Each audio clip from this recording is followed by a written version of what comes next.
pikiran memaknai, lisan menyebut, kolbu mengingat. Nah, bagaimana tekniknya? Itu ada pada kolbu orang-orang yang bersanad itu. Ya, kok saya gantung terus? Emang harus digantung terus. Ini akhir zaman ini kan orang gampangin ilmu semua ya. Karena menggampangkan ilmu, akhirnya orang gampang ragu. Dan hari ini gampang orang-orang tersesat karena menggampangkan ilmu. Dulu orang ambil satu hadis, ya harus sebulan, 2 bulan. Sama, belajar zikir kolbu itu juga gitu juga. Ya. Jadi tekniknya, prakteknya ambil dari mereka, tapi teorinya kira-kira begitu. Lisan menyebut, akal pikiran kita memaknai, kolbu kita mengingat. Ya.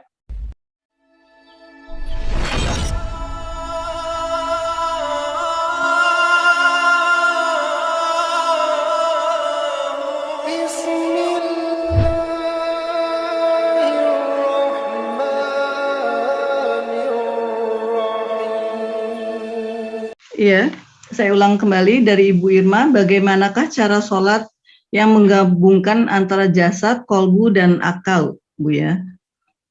Pertanyaan berikutnya sekaligus, bagaimana teknik menyebut nama Allah dengan menggabungkan dua nama sekaligus? Ya, harus kepada ahlinya ya. Ini lagi-lagi fas'alu ahla dzikri in kuntum la ta'lamun, minta belajar kepada yang ahlinya jika kamu tidak mengetahuinya. Ini ditelakikan sahabat dari Nabi Shallallahu Alaihi Wasallam. Maka karena ditelakikan dari Nabi, kita juga harus mengambil langsung dari orang yang mengambilnya dari Nabi, atau yang bersanad kepada Nabi, bukan dari buku, dari Sahih Bukhari gitu. Itu namanya merujuk referensi, bukan mengambil ilmu dari dada. Ilmu itu di dada, bukan di kitab. Kitab itu hanyalah dalilul ilm. Ya, kitab itu dalilnya ilmu. Ilmu itu di kolbu. Ilmu itu di kolbu menenangkan jiwa, menumbuhkan keyakinan. Kalau orang baca buku, kan belum tentu yakin. Seandainya ilmu itu di buku, maka semua orang yang baca Quran pasti beriman. Semua orang baca hadis pasti kemudian bertambah soleh. Tapi nggak begitu tuh. Orientalis baca Quran malah nggak percaya Quran. Ya. Orang baca hadis nggak ngefek. Nah, jadi jangan hanya belajar lewat YouTube. Nah, ini berbahaya. Apalagi online begini ya, saya tidak bisa ngasih langsung ya. Ya, takut menyalahi adab saya sebagai seorang yang mentalakikan ini dulu dari guru-guru kita.